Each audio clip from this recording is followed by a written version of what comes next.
Oh, hey, good morning, good afternoon, everybody. You're watching Rebel Roundup, Rebel News' daily news and opinion show. I'm your host, Sheila Gunn Reid. I apologize for the late start today, and I'm joined by my friend and colleague from Cobourg, Ontario, Tamara Ugolini. Tamara, how's it going? Good, good. Happy to be here. Just as you mentioned, a little bit of a late start, so sorry to our viewers for that, but that's okay. Sometimes we are painfully live and other things come up. So No. nonetheless, we're Yes. here. How are you doing, Sheila? Oh, really good. It's May long weekend, which means our weather just Mm. went for absolute garbage. We might even get snow. So, so that's the way it is. I'll tell everybody what we're doing around here. It's a compressed show, so we're going to try to get through everything we put in the headline and a little bit more if we can. If you're watching us on Rumble, that's an excellent free speech platform. They don't care about your politics, and that's what we like about them. If you want to support the work that we do, but also get involved in the show, you can leave a Rumble rant. That's our pay chat over there. If it's over the $5 US cutoff, it's obligatory. We're reading it on air. If it's under that, we'll do our very best, time permitting. And I think we've been clear, time may not permit today. If you are watching us on YouTube, which is a censorship platform, I'd love to reiterate, you can leave a paid chat over there. It's called a super chat. And if you missed the live version of the show, but you love yourself some Tamara and Sheila, you can leave a paid comment called a super thanks. And we ask you for this because, as you know, Rebel News will absolutely never take a penny from the government to do the work that we do. So that's it. Let's get into the news. And I think you guys all know what the news is. Yesterday, in a courtroom in Edmonton, the petition to trigger a referendum on secession, 301,000 signatures collected by 7,000 volunteers in a citizen-led initiative. And I think that's a salient point that we'll get to in a bit. In a citizen-led initiative, those signatures, or at least the verification of those signatures, has been quashed by a New Brunswick judge appointed by Trudeau in 2020 on behalf of Alberta First Nations, claiming that there was a failure to consult. Now, the reason I bring up that, the point that it's a citizen-led initiative, is citizens don't have a duty to consult First Nations. The government has a duty to consult First Nations, and this petition was not advanced by the government. It was advanced by the people, and First Nations people writ large will be consulted on referendum day, October 19th, but it doesn't appear now that they will get that chance. We've got a clip here from Premier Smith being asked by Rebel News' Angelica Toy about the court striking down the signature verification process. Let's watch. Good afternoon, Premier. Quebec has had two referendums on independence, and there was a national referendum on the Charlottetown Accord.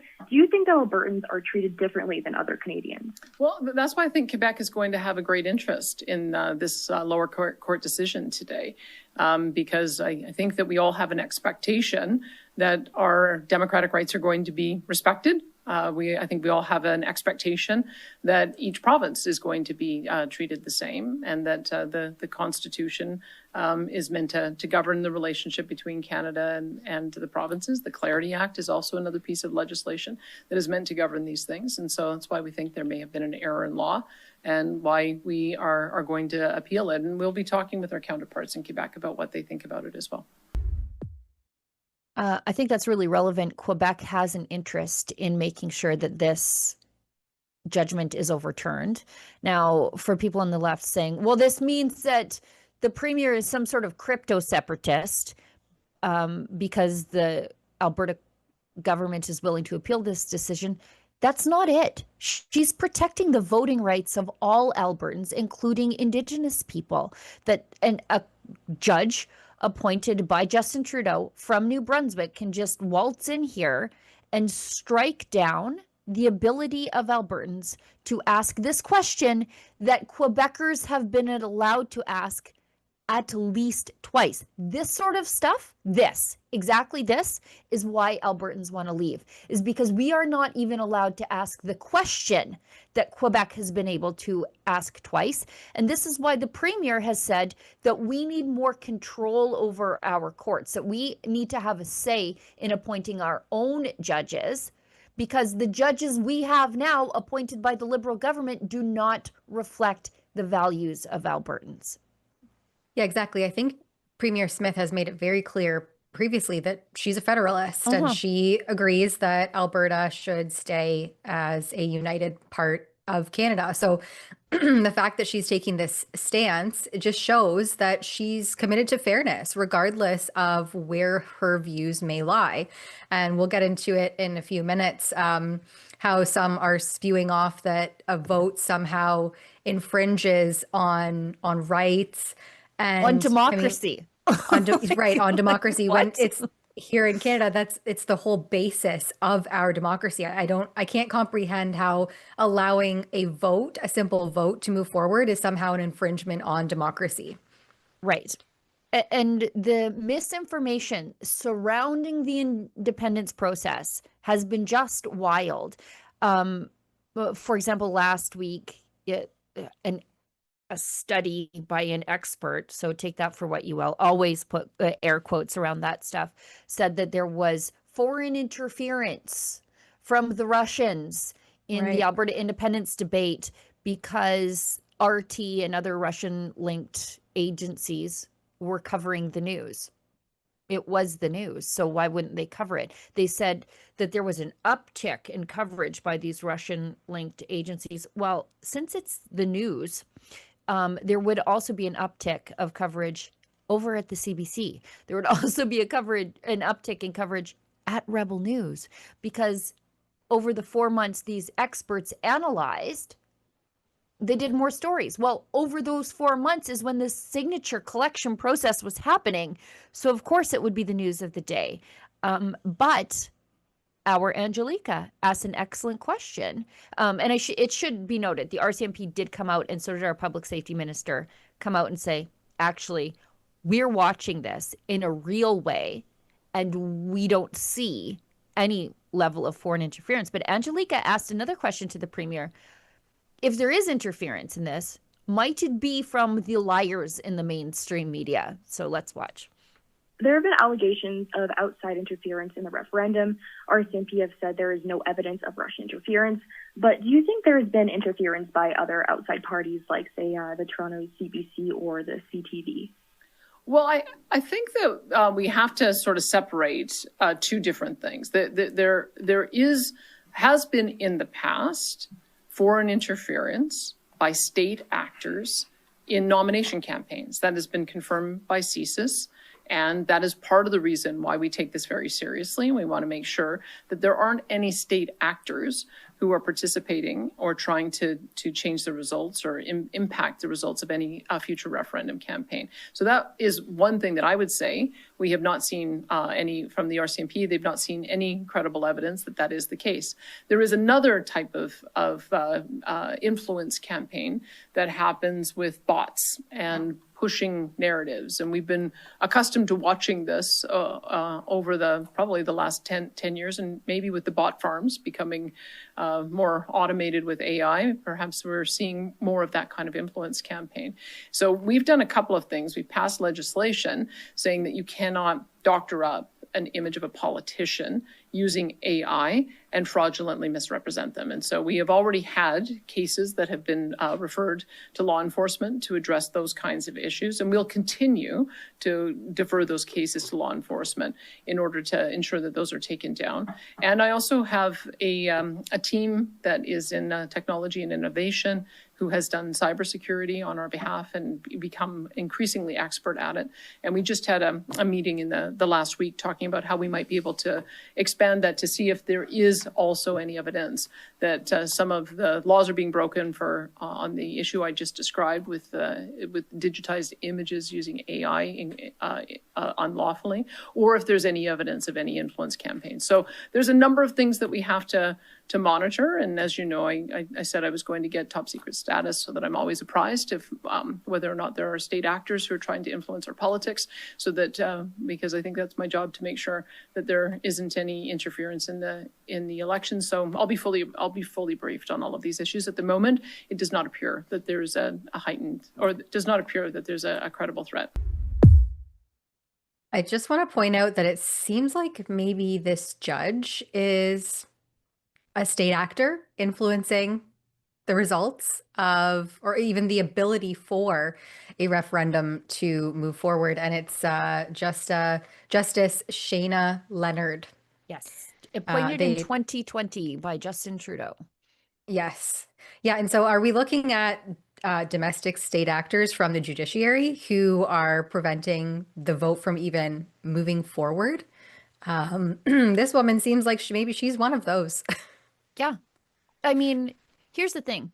The duty to consult First Nations, and I've been paying attention to some people in the know, actual lawyers, are saying that the duty to consult kicks in during the negotiations after the fact and not before, because this is a citizen-led initiative, not something advanced by the provincial government. But if you want to talk about domestic state actors peddling misinformation, all you had to do was watch the At Issue panel last night, which I did, because I'm working on a little project called Alberta Fact Check, because I think there's too much disinformation around this and not enough truth. And the media is repeating the disinformation without any sort of skepticism whatsoever. And we have this video, I dropped it in the chat, on a CBC panelist last night, Carleen Varian, who says that First Nations and Métis people in Alberta are the actual rights holders of the land. Let's watch her spread this disinformation. Just to say the thing out loud that should be obvious, a duty to consult is not, you know, a form to fill out. It is, Premier Smith talks about 300,000 people who wrote their name on a petition. There are also hundreds of thousands and generations of First Nations people and Métis people in Alberta who are the actual rights holders of the land that Danielle Smith and her party members have decided that they want to take and start their own country with. And that can't be taken lightly. Just to say. Okay, so just to put a pin on this, because that's absolute, complete disinformation, Alberta falls under Treaties 6, 7, and 8. Those treaties were signed between the Crown and the First Nations between 1876 and 1899, before Alberta became a province. And those treaties cede the land, surrender the land. So nobody, like, unless you are a First Nations person who owns the land under your feet, the idea that all of Alberta belongs to First Nations people is crazy.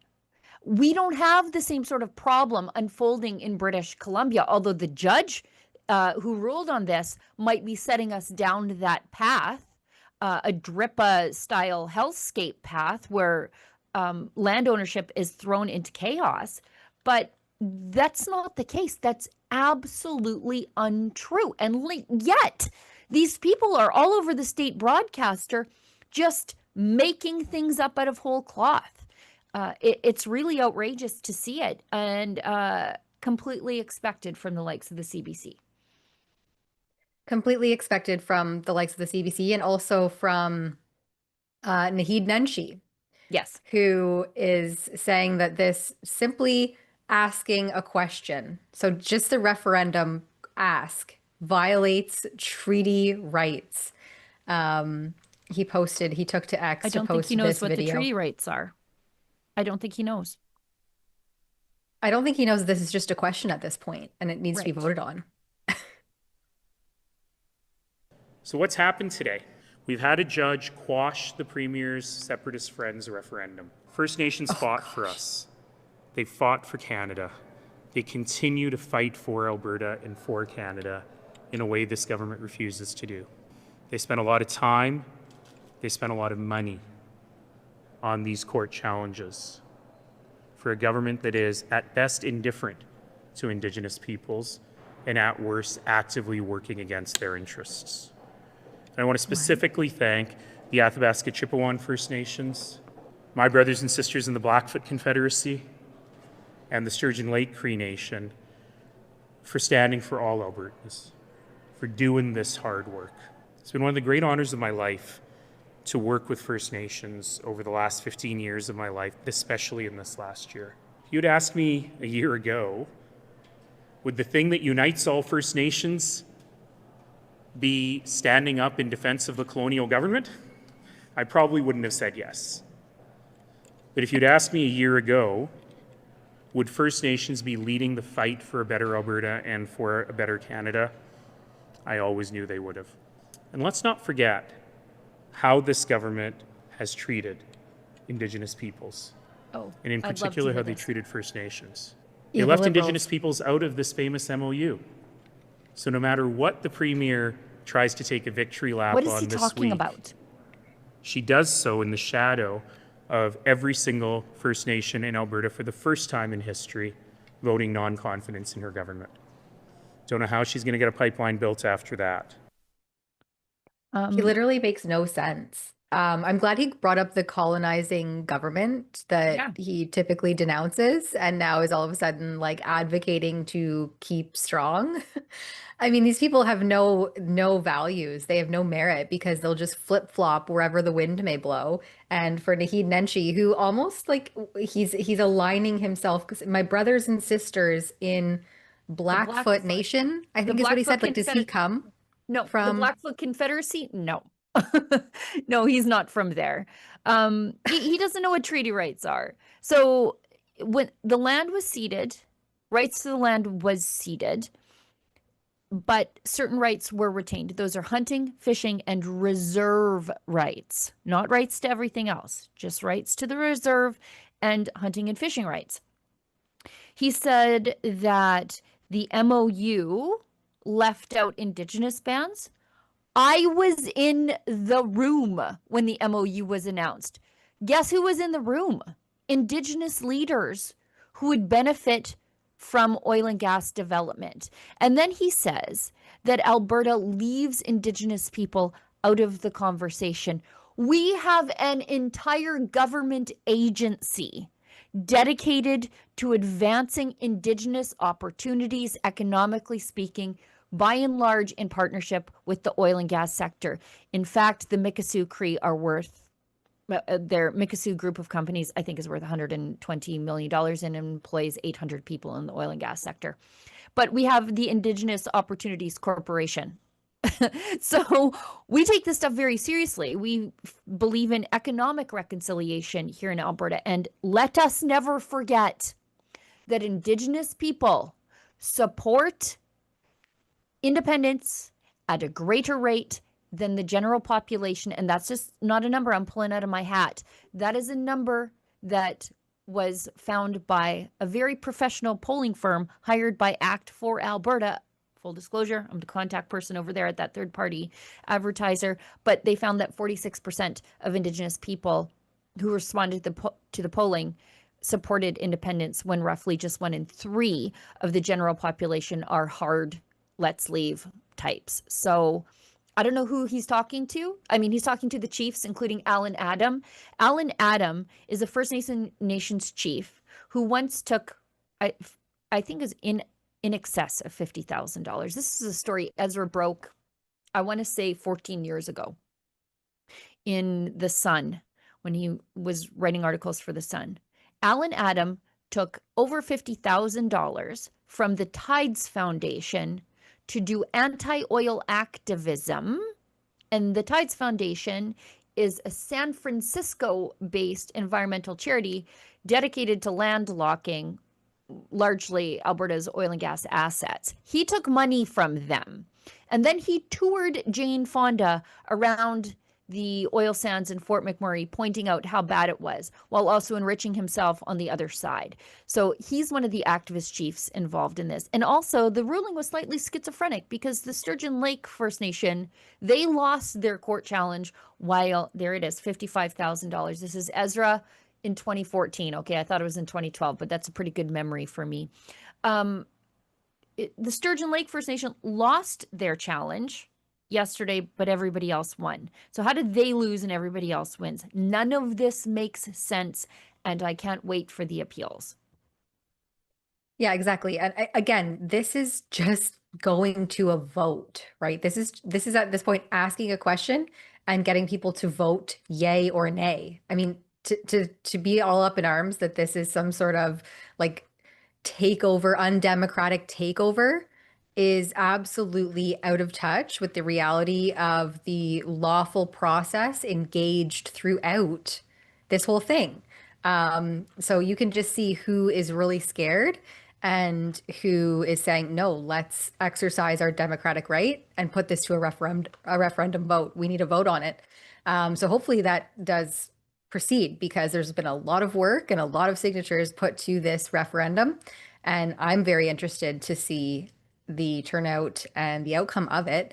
You have This creates more separatists, by the way, Yeah. because you see this and you see we don't even get to ask the question that Quebec is asking. We've got a colonizing judge from New Brunswick coming to decide the fate of Albertans who want to decide their own future. The petition canvassers, 7,000 of them, by the way, all volunteers, they followed every rule to the T.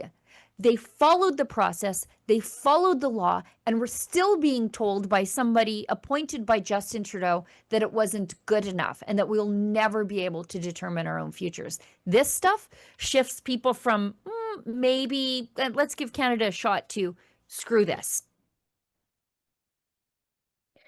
And then speaking of these compromised chiefs, there's a clip here of another one basically saying that this is a win, shutting the judiciary, shutting down democratic due process of a referendum vote, he says, is a win for the democratic process. Huh? Yeah. It's a good win for Canada. It's a good win for Albertans. It is a democratic process because There he is. that's what the Constitution is there for. It's a good win for Canada. That's Alan Adam. There he is. There he is. Undermining the democratic process of not just Albertans, but even his own people. He's not giving his own people a chance to decide if the status quo is working for them, but that's okay. He doesn't have to worry about this. He doesn't have to worry about on-reserve conditions because he doesn't have to live with them. He doesn't have to struggle. He can just go hat in hand to an American foundation to undermine the jobs and the economic prosperity of his own people. He's an absolute worst. And I know the NDP were mad at me in the legislature this week because I called him an activist, but he's an absolute activist. And I hope that when this goes to appeal, that he loses and loses catastrophically. And this super chat from It's Paul Newman is really relevant just while we talk about the Chiefs. He gives $2.79. Thank you very much. And says, audit all of the chiefs and councils. Yeah, we used to be able to do that. We used to be able to do that under Stephen Harper in the wake of the Attawapiskat scandal. That's probably 2014. Chief Teresa Spence of Attawapiskat was accused, her and her boyfriend, I think. He was the band manager. They were accused of misappropriation of funds, let's just say. Rolling around in an Escalade while the housing fell apart on reserve there. And it became so appalling that Stephen Harper brought in the First Nations Transparency Act, which Justin Trudeau quickly eliminated, meaning that people who live on reserve do not have the same access to their own government's financial records that I have for my county. And so you have these people who are, managing a community of 300 people, quite literally, making more than the prime minister in some instances, where in any other regular old community, it would be, a part-time job. Like you might be the local real estate agent and also the part-time mayor making $7,300 a year. I'm giving an example because at the time I looked up to find out how much the mayor of Lamont, Alberta made, because I was trying to find a comparable municipality and it was like a part-time job. But anyways, but Stephen Harper brought this in saying everybody deserves to know what's happening to the money going into your community. And Justin Trudeau quickly got rid of it. And you see how this benefits corrupt chiefs, and nothing is better on reserve after that. And Mark Carney had to answer to this question on this judgment earlier today. And, well, he calls himself a proud Albertan. Of course he does. Here's his response to this judgment. How worried are you about the prospect of Alberta voting to separate, and do you believe a referendum should be held? A couple of things. One is, first, my role in the role of the federal government is, and we're pursuing this, is to practice cooperative federalism, to work with the provinces, work with the territories, work with Indigenous Canadians, and get things done on behalf of all Canadians. That's what we're doing with the province of Alberta. As someone who was raised in Alberta, proud Albertan, I view that very much the best place for Alberta is in Canada, and certainly a Canada that works, which is what we're pursuing. And I think the evidence, well, others will judge, but we're making that progress on behalf of Albertans. But by making Alberta stronger, we're making all of Canada stronger. Look, in terms of any referendum, we're a democracy. We have certain standards and an ability for provinces to hold referenda on a variety of subjects, and if following the rules, they hold referendums. Obviously, we support that. That means respecting the rights of Indigenous peoples, respecting the rights of people to privacy. It means if it's a referendum on separation in any province, it has to be consistent with the Clarity Act, and our role is to make sure those it's the role of other authorities in many cases to ensure that those rights are respected. With respect to the Clarity Act, as I'm sure you know, ultimately Parliament has a role in making the judgment about the question. But I'll go back and then hand back to you, Abigail. I'll go back to where I started. The core thing is working with the provinces, whether it's Alberta, Nova Scotia, whichever province, ever territory, to make the country work, and that's what this government is focused on. It's not working for us. That's why we want to leave. One thing I should note is it's just this petition for some reason that is required to consult with First Nations. Not any of the busybody recall petitions, not Thomas Lukaszik's, Forever Canada petition, which incidentally will likely trigger a separatist referendum. None of those petitions were required to consult with First Nations. Why is it just this one? So when you say the courts aren't political, they clearly are. The Cole petition, Corblund, whose music I enjoy, so it pains me to say these things, but his terrible petition to block coal mining from the eastern slopes of the Rocky Mountains, his petition is not subject to this. Why is it just this one? It's only the one advanced by conservatives who want to leave. Busybodies who want to stay don't have to play by the same rules. And so, again, this is why Albertans want to leave. We want to have voting rights for everybody and not just people whose politics are right. Yeah, and he says in there that his government's role, or his government, is focused on practicing and formulating a cooperative federalism in Canada. I mean, the last 10 plus years have shown to be the exact opposite. And Carney was just the background shadowy guy behind Justin Trudeau for the last decade. And Canada's really just turned into this dysfunctional and obviously massively corrupted, under the Liberals' watch, confederation.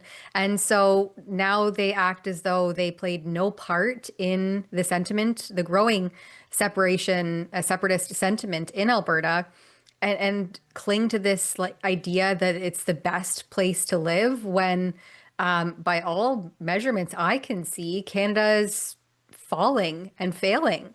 So how he gets up in front of the nation and responds like that, it just goes to show how continually out of touch the likes of Mark Carney and the ivory tower dwelling Liberals really are. Yeah, I don't know what's wrong with the media in this country. Well, I do know what's wrong with the media in this country. It's all the money that they get, so they're paid not to ask these questions. But it is astounding to watch them let him get away with over and over again acting like he just got here. You know what I mean? Like you, as you point out, Tamara, he was the guy whispering in Justin Trudeau's ear all the bad policies that we're living with. He's the guy who's going further than Justin Trudeau with his spending, with his encroachments on civil liberties. How they let him get away with the fact that he's like, well, I just showed up and I guess I'm in charge now, and I'm new to the job. It's a whole new Liberal government. It's the same right down to the cabinet ministers, and they just let him get away with it over and over again. The reason they wouldn't want Alberta to leave is when Alberta is prosperous post-secession, it will be evidence to the rest of the country how they kept us down and how they abused us. And on that note, I think we should hit an ad break. Thanks. In Canada, firearms owners like me understand the importance of safe, effective self-defense options. That's why we're proud to have Byrna as a sponsor. Byrna's less lethal launchers are designed to help protect you and your family without taking a life. Byrna offers peace of mind, accessibility, and a practical layer of personal security for Canadians who value safety. Learn more at byrna.ca/rebel. That's byrna.ca/rebel. Canada's been told to just quit smoking for decades, same message over and over, and yet millions of Canadians still smoke. So let's ask a follow-up question. For those who don't quit, what about change? In 2026, Canada has options that didn't exist years ago. Smoke-free alternatives for adults who would otherwise continue smoking. That doesn't mean risk-free, it means informed choice. If you don't smoke, don't start. If you smoke, quit. But for those who don't quit, change could still be part of the conversation. That's why Canadians should check out unsmoke.ca, an information resource focused on smoke-free alternatives and honest facts, not judgment. Put the lighter down, Canada. Learn what your options are. Canadians know the national anthem. They stand in silence to remember those who died for this country. But not every Canadian knows their rights and freedoms. The Freedom Passport will change that. It looks and feels like a Canadian passport, but contains the Canadian Charter of Rights and Freedoms in a portable, easy-to-read format. The Freedom Passport. Order one for yourself and for all the freedom lovers that you love at freedompassport.ca. All right, I'll take on this quick Rumble Wallet ad read. Quick question. How much control do you actually have over your money right now? Technology has changed everything, and now it's changing how money works. Crypto started as a niche, but now it's going mainstream. Faster payments, more control, fewer middlemen, and it isn't hype. It's just where things are going. Getting started today is easier than you think, and that's where Rumble Wallet comes in. With Rumble Wallet, you can buy Bitcoin, hold dollar-backed stablecoins, even own digital gold backed by real gold, all in one place. Setup is simple. It connects with MoonPay, so you can use your debit card, credit card, or bank account and be up and running in minutes. It's not about the amount. It's about getting in early and understanding what's coming next. And once you're set up, you can even tip your favorite Rumble creators like me, like us here at Rebel News directly. So you can do this now. You can scan the QR code or click the link in the description below and download Rumble Wallet. From there, you can set up your wallet, tap buy, and you're in the game. Take control of your money and get started with Rumble Wallet today. All right. Let's get into this crazy story out of British Columbia. I feel like I say that every single show.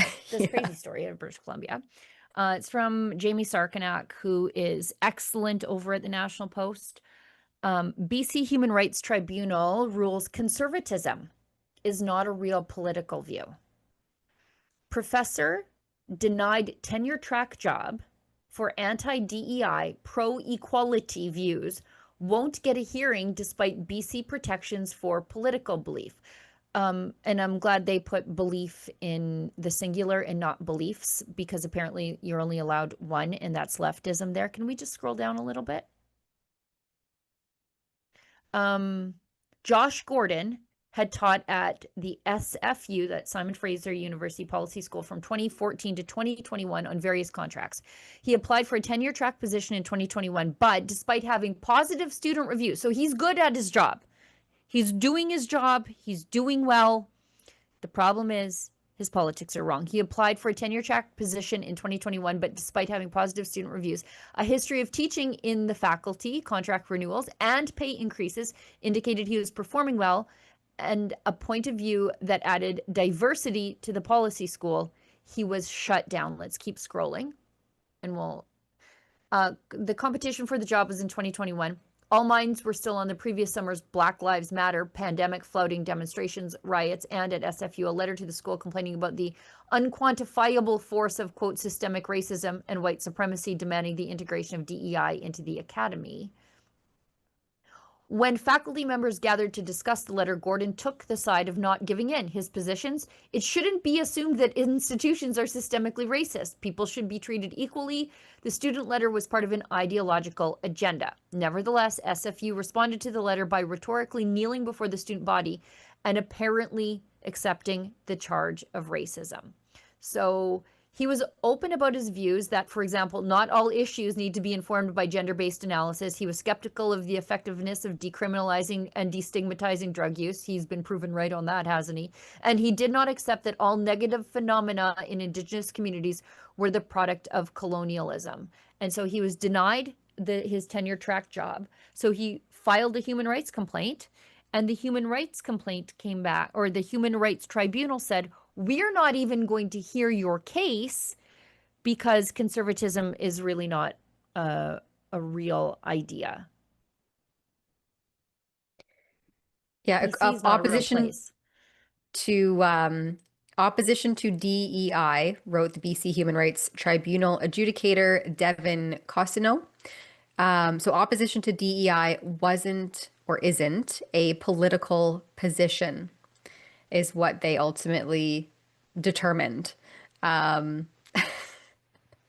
Gordon's beliefs lacked both the necessary cohesion and cogency to warrant protection, as they ranged from formal versus substantive equality, systemic discrimination, social privilege, colonialism, identity politics, pedagogical approaches, and free expression in an academic context. I mean, this is...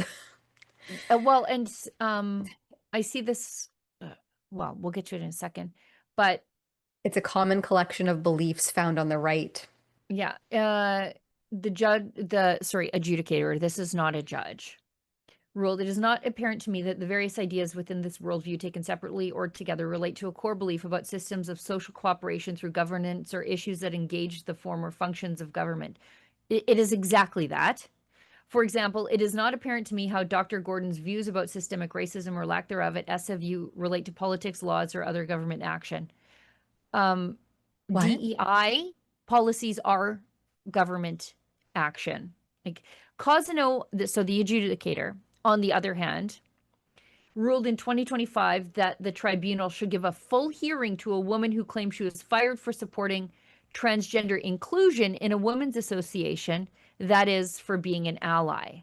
So this adjudicator repeatedly rules in the other direction all the time. And here's where it becomes a problem. The Undersecretary of State, Sarah B. Rogers, for the State Department of the United States, is posting about this, deeply concerned about this. And it's part of her job to care about the state of civil liberties at home and abroad. And now we're on their radar. We know the Americans are already concerned about religious freedom in this country, and we know that they're concerned about free speech. In fact, Marco Rubio has said that censorship of American companies, i.e. Google, Meta, Facebook, could become a trade issue. And yet the Liberals continue to advance censorship legislation. But this is on her radar now, that you cannot be, I guess, a conservative professor and be doing a good job and get a promotion, because it's okay to discriminate against those guys, according to the Human Rights Tribunal of British Columbia, which repeatedly takes cases from the likes of Jessica Simpson, formerly known as Jonathan Unive. Right. And I mean, this article rightfully concludes that and contrasts her previous cases involving DEI ideology and so-called allyship, that left-leaning positions warrant a full hearing, but right-leaning ones don't. I mean, that basically summarizes this exact happening. And this was also the same tribunal. She was one of the tribunal members who ruled in favor of hitting, oh, his name eludes me right now, the trustee, Barry Neufeld. Thank you, Barry Neufeld. He must pay that $750,000 for simply saying that there's two genders, and SOGI, sexual orientation and gender identity, should not be deeply embedded in curriculum of elementary and secondary school students. Right. Like, he's being fined almost $750,000 for that biological reality view. And these are the same people involved in cases like that. Well, and when I look at Barry Neufeld's case, like, why even have school board elections at all? If you're only allowed to have one viewpoint at the school board, then why do we have school boards at all? Why don't we just have the NDP just micromanage all the schools from a big bureaucracy in Victoria if we cannot elect the people we want with the views we want to direct the school board? If there's only one acceptable view, and that's the NDP view, why are we having school board elections? Why bother? Exactly. I think last topic, because they need the studio, on just keeping us on the radar of the Americans for being bad, just generally bad at free speech, bad at religious freedom, bad at trade, bad at building infrastructure. The US DEA, so that's their drug enforcement agency, is keeping an eye on Canada, as they should, and plans new offices to combat fentanyl. This is in Global News. The head of the DEA said his agency is keeping an eye on Canada as it combats the flow of fentanyl into the United States and plans to open 2 new offices north of the border, so in Canada, to reflect that increased focus. DEA Administrator Terrence Cole told a U.S. Senate Appropriations Committee hearing Tuesday that these offices are projected to open next year. Asked during the hearing about the evolving drug threat from abroad, Cole said officials are very conscious of the shipment of precursor chemicals from overseas through the Port of Vancouver and then to fentanyl manufacturing facilities in Canada. And that's no shock. We've seen super labs in British Columbia several times. He said sustained pressure on China to stop those precursor shipments and the crackdown on Mexico's Sinaloa cartel and Jalisco New Generation cartel in particular have been effective, but added we need to make sure we keep an eye on our northern border as well as a result.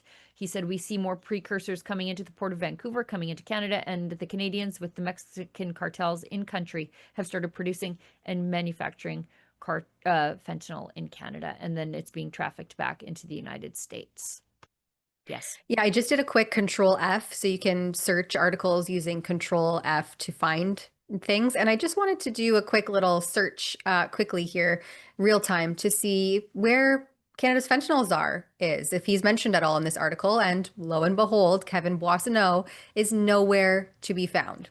So I think a year ago now, we appointed this fentanyl czar named Kevin Boissonneau, and he was supposed to come in and use all of his expertise to deal with exactly this, which now the US is just interjecting itself into because Canada's done, well, largely nothing.